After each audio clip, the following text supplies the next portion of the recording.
It's another special edition of the Brett Allen Show. Thanks for watching and listening. Today, we are talking about a brand new television series, a CBS original, How We Roll, starring Pete Holmes and the hilariously talented, both of these guys are great, Matt McCarthy. Thank you for hanging out today. I appreciate it. Thanks for having me. Well, this is a lot of fun. And one of the things that I find funny about this show and interesting and just all around, this is not the first time that you guys have worked together. You guys have been friends for quite some time. In fact, if I understand correctly, you guys were roommates at one point, or maybe that information is incorrect, but you guys have known each other for a while. Yeah, no, we were roommates. Our first job, Pete and I, that we ever booked, was together. It was for Sears Die Hard batteries. Um, Nice. yeah, he was the positive. Like we were in, he was the positive terminal. I was the negative terminal, and we were in. I don't think we really understood what the what the gig was, but when we showed up, it was the first time either of us had been to LA. Um, and when we showed up, it was like a giant car battery that we had to I climb love it. ladders up into. Um, and as we're walking into the studio, into the soundstage, like the AD was like, uh, "Neither of you have any problems with heights, right?" And we were like, "No, thank goodness somebody checked beforehand." But yeah, it was it was crazy. It was like a weekend where it was supposed to be a campaign. It was supposed to be like a, you know, how did they describe it? They were like it was going to be the new something, whatever campaign commercials that were running in like 2007. Uh they were like, this is going to be the new blah blah blah. And we did like, I don't even know how many commercials we shot, like just banging them out during the day. We did like radio spots, we did print, like photograph, like it was crazy. The whole, and then nothing ever happened with them. They ran at Sears. Like if you walked by the display for the batteries, you could see them playing like on a monitor. Like those old school tiny little blurry monitors that they used to have. Hmm. I think they still have. I mean, now they're nicer TVs, but I was just in Sears a few days ago, and they run those in-store commercials, right, where they're trying to promote Yeah. the product, and you guys were that. That's funny. But really, coming to LA fresh out the gate and looking to make a break or to get started, I mean, that's what you do, right? Commercials, and they probably paid decently well, I would imagine, to sort of kind of keep the boat afloat, so to speak, while you're pursuing really, I guess, what you were passionate about at the time. Now, were you coming out, Matt, to start out as a comedian? And we'll get to the show, obviously, but I'm curious now that we're on this track. Did you come out to LA for comedy, or was it acting, or were you just coming out and sort of trying to figure out what it was that you wanted to do? Um, well, I mean, for me, there's no difference between, stand up and acting and writing. I mean, it's all it's all one thing as far as I Okay. can, as far as my approach to it is. Um, because it's all, you know, it's everything I want to be doing. And it's all fun.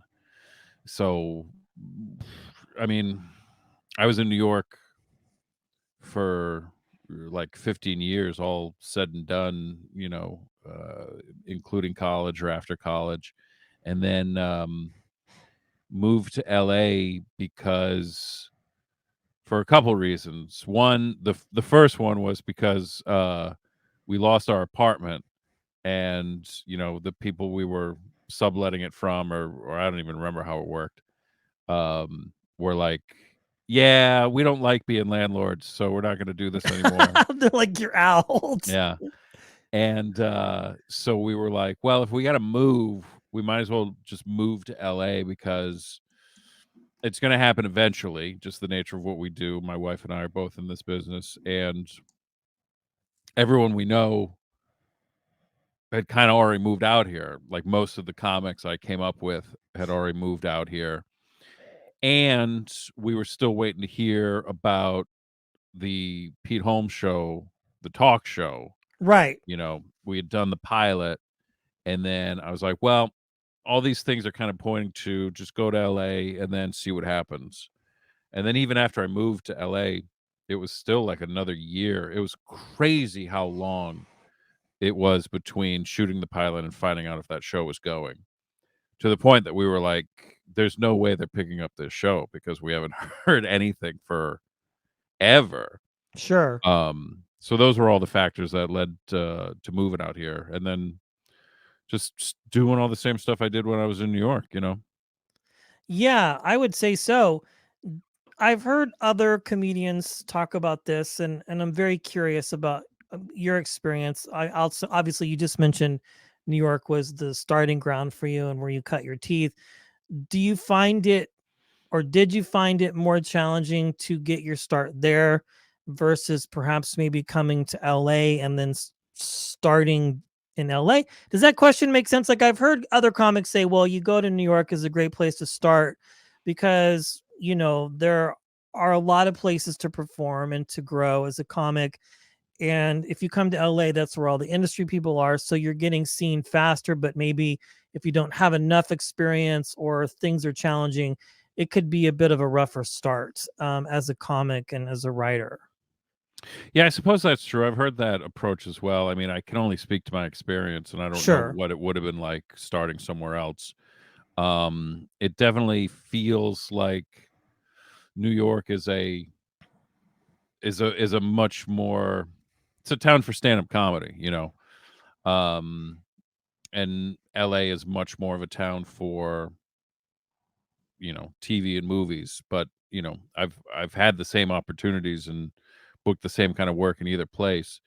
Um, but, the heart of the entertainment, business is just based in LA, so it made all the sense in the world. Um, I'm certainly glad I started in New York. I couldn't imagine starting stand up in LA, but also I couldn't imagine starting stand up now as opposed to 2003. Yeah, it would be hugely different, I would imagine. It's just a completely different world. It's a completely different beast. I mean, I started doing comedy when it was like, I wouldn't even say that it was like it wasn't cool to do comedy or it was nerdy to do comedy. I don't think anybody gave a second thought about stand-up comedy, because it was like there was maybe Dane Cook and Jim Gaffigan were like, you know, becoming big stars or were big stars, but it was like, put it this way. I remember specifically going to an open mic at God, what was the place called? Hamburger Harry's. It was a hamburger restaurant in Times Square, and Gladys ran it, and she ran that open mic for until that hamburger place closed. Um, and Older woman, older than all of us, and I remember the first time I went there, I did my set, and when I got off stage, and she was kind of, and I suppose she still is. I assume she's still out there running an open mic. I know when the hamburger place closed, she moved it to the comic strip. Um, but she was very encouraging. It was very unique for an open mic. She was kind of the den mother, and was knew the business and had been around and knew uh, she knew how to encourage us and help us along. You know, and she would kind of do some of that encouraging and whatnot in between the sets. And I remember after I did my first set, she went up and she said that I was so funny And then she also goes, "You know who you remind me of? Does anybody remember Louis C.K.?" Okay. And nobody in the room knew who that was. At the time, yeah. Right. Wow. You know? Because it was like he hadn't even done that whatever that HBO special was or whatever it was, like kind of the he used to talk about it like when he did the same act for like 15 years or whatever, however he described it. Yeah, And then he I know what finally you're talking about. Yeah, for sure. and but I mean, I knew who he was just because, I watched Comedy Central all the time as a kid, and there were summers where I would stay up. I don't know why I didn't do it during the fall or winter, but like for some reason in the summer, I would record the reruns of The Late Show with David Letterman, without even knowing what was going to be on, just to tape them and watch them. And I don't know. I guess somewhere in my head, I must have thought like, well, in the summer, maybe they were first run in the summer. I don't even remember, but just happened to tape, you know, the first time Fish was on, the first time Dave Matthews Band was on, and the first time Louis C.K. was on. And I think he might have even been a writer on the show at the time, but it was the first time he did stand up on Letterman. I don't even know if you can find that on YouTube, but I have it I have a vast VHS collection. I'm sitting in the Arena McSee archives right now. Yeah, I was gonna say I noticed that collection behind you that's quite healthy. Oh, this isn't even half of it. This isn't even a third of it. But yeah, I got a bunch of these. If anybody knows where I can get some more VHS drawers, they're hard to come by, but I love them. Send him a DM on Instagram, or if there's a better way to contact. My DMs Uh, are open, baby. yeah. Um, So yeah, I wow. couldn't imagine starting stand up now because it's just I mean, even because when Pete and I started working together, it was like it was crazy to Pete and I were the first people that I knew that made the transition from saying, "Here's a funny idea. Wow, that's really funny. That'd be a funny video." And then that would be the end of the conversation to actually, once we hooked up with Oren Bremer, it was just perfect. And then Oren knew how to shoot and edit stuff. Oren had a camera. It wasn't like we had, an entire movie studio on your phone. Yeah. Um, No kidding. and so it became that thing of I remember the first thing we shot together, Pete and I kept looking at each other like, this is crazy. We're actually shooting the thing that we talked about. Wouldn't this be a funny video? Um, and it's so different now. Yeah. It's crazy. I've interviewed a lot of comedians, and since we've had the show, and it's Yeah. a very, very true crimson cord of the conversations that of everybody that I speak to, um, from all ends of the spectrum. From say, you know, uh, Howie Mandel to, just it doesn't matter who I've spoken to. Right. They all say the same thing. You know what I'm saying? So I used to kind of ask that question a lot with some of these other folks, and then I was realizing that time after time the answer became more and more diluted, if that makes any sense, because it's like I don't know. You know what I'm saying? And I even had Jimmy Carr say, if somebody ever came up to me and said, "Hey, how would I get started?" He would say, "I'm the wrong person to be asking this question to, because it's Right. just so different." So you come to LA and you're working on all these things, but I want to talk about how we roll, because this is a really great show. It's very smart. It's funny. You guys have a killer cast. You play Carl in it. I've seen all the episodes that are released so far. Another venture with Pete. He had done Crashing, and then I think there was a lot of radio silence for a long time. And then this show comes about. How did you guys start this project, and where did it all begin? Because this is a really great show, and one that I hope will last for a long time, because when you guys work together, it's just great, and it's a really good comedic premise. It's just a lot of fun. Uh, well, thank you. Uh, I let's think. Well, I just got an audition, you know? I didn't know that Pete was on the show, um, and again, this isn't a situation like with Crashing. This is not like Pete's show. He got cast as the lead in it. Um, and this is also middle of last year. So, you know, maybe maybe vaccinations had just started for certain people. I don't necessarily think I was eligible yet.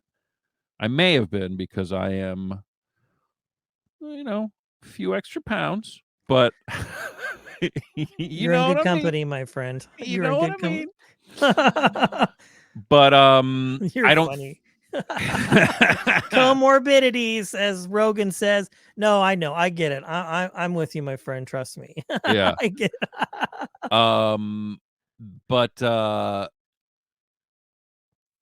yeah, so auditions were in my house, you know. It was a lot of um I can't even think of when in-person auditions started up again.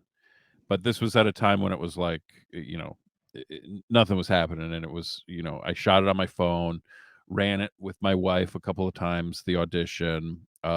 She's an incredible director, so it was like, and it was one of those things too. I had this feeling that I was just like, I think I'm gonna just try really hard on this audition because it's a very discouraging experience, particularly, auditioning, but particularly alone in your house, and then you're sending a file and you're just like, you know, it just kind of kept reminding me of how frustrating uh, the situation we were all in was, and how discouraging it all felt, and just sick of being, stuck in my house. And so sometimes I would get auditions, and I would be in the mood for it, and sometimes I would just be like, just try it once and be like, "Ugh, who cares? Just send it to them." But I don't know why, but this was something that I was like, I'm gonna try as hard as I can, to the point where I don't care if I book this or not, because I just want to do my best on this audition. And it was a situation like when we shot it in our bedroom, and I looked at my wife and she looked at me, and we were like, I think that was really good. I was like, I'm happy with this. And so I sent it in, and then wound up booking the pilot, and then went and shot the pilot. And it was not until I got the call sheet for the pilot presentation that I even saw that Pete was involved, Okay. you know? Because we've been doing this for, geez, decades now. So we know how volatile it all is, and how, you know, nothing, it doesn't matter.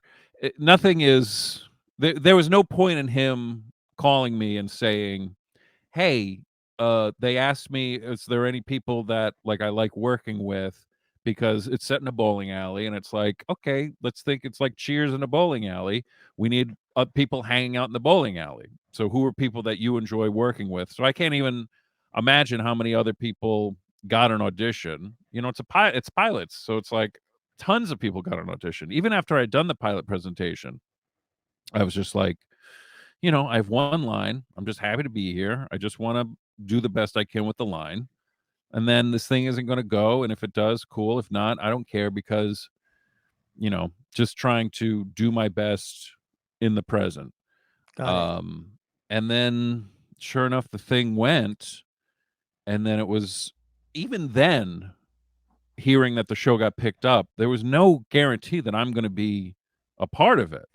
It's just how it works. There's too many um people making decisions that, then, and it's not up to me, and it's not up to Sure. Pete, and it's not up to, a lot of people. um as a matter of fact, I have a friend that called me and was like, "Hey, I got an audition for that show that you're gonna be on." I was like, "Oh, cool. What part are you reading for?" And he tells me, and I'm like, "Oh boy, that's the part." you know, and it's so it's just the nature of this industry. But then wound up getting it, and then you know wound up shooting all of it, and because even going in on day one, it's like, they're still writing, they're still figuring out what the show is, and it's like I was just work for hire. I was there. I didn't know when I was gonna. We shot the first week, and I was like, I don't know if I'm going to be back on week two. And then I get invited back for week two, and then I'm like, all right, I don't know if I'm going to be, because um, I'm just not one of the stars and not one of the, uh, pieces of the greater puzzle of the whole thing. I don't know, but once we um got into the show, and once we were in scenes together, Pete and I, it was like, I mean, it was just it's like old times. It's it's a lot of fun. I mean, hopefully this thing goes for, I would love to do another season. I would love to do, 15 seasons. I mean, come on. But it would be fun if him and I got to do more together on the screen, because as it is right now, it's kind of, I'm not involved in any stories. I'm just kind of there to be like, hey, hey, here's something funny. And then That's this, cool though. I mean, I think no, that's super huge. cool. Yeah, Hmm. because I think, a lot of people who are consistently trying to break into this business would die for something like that. You know what I mean? Like it's huge. It's like back in the day, everybody tried to get a role on Becker or Cheers. You know what I'm saying? It's like one of those Yeah. things where, we're talking about Cheers.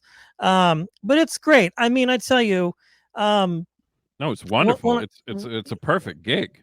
yeah, it really is. And when I found out that I had the chance to talk to you and we got everything set up through your team, shout out to them. I was excited because I wanted to. I No, was I'm like, just laughing at the idea. My manager's Jessica, and she's amazing. I don't know yeah, about. she's awesome. Yeah, I he's like, there's no team. I don't know what a team is. that's funny.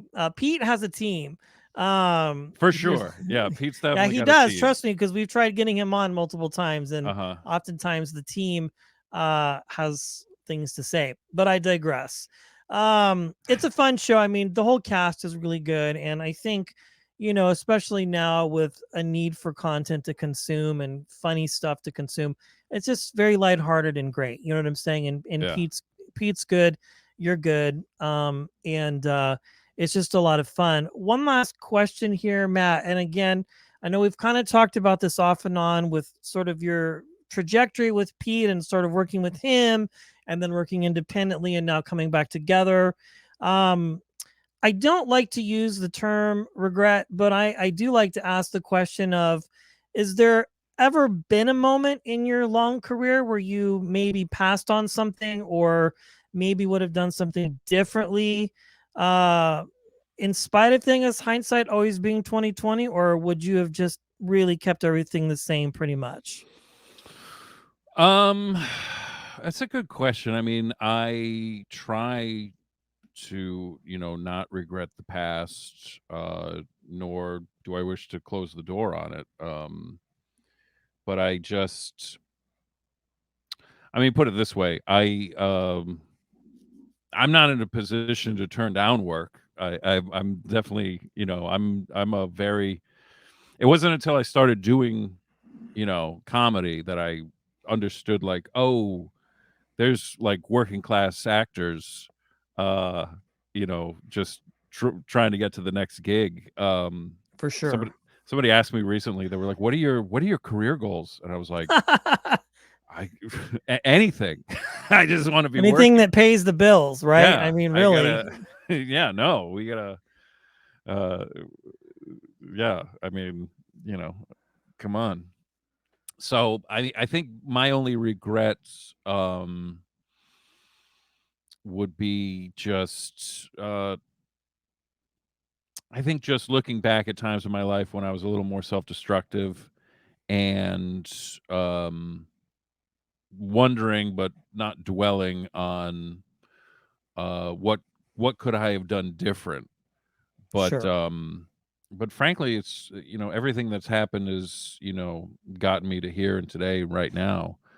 Um, and right now I'm very, you know, I'm pretty good. I'm certainly a lot happier than and this has nothing to do with the show. I mean, I love working and I love being on the show, and I'm also very grateful that it's a good show, and I get to be funny. And so far, 2 for 2 weeks, they haven't cut me out of the show completely. Um, so I'm grateful for that. But all of that aside, I'm just happy to be alive, and I'm happy to be, who I am and doing what I do.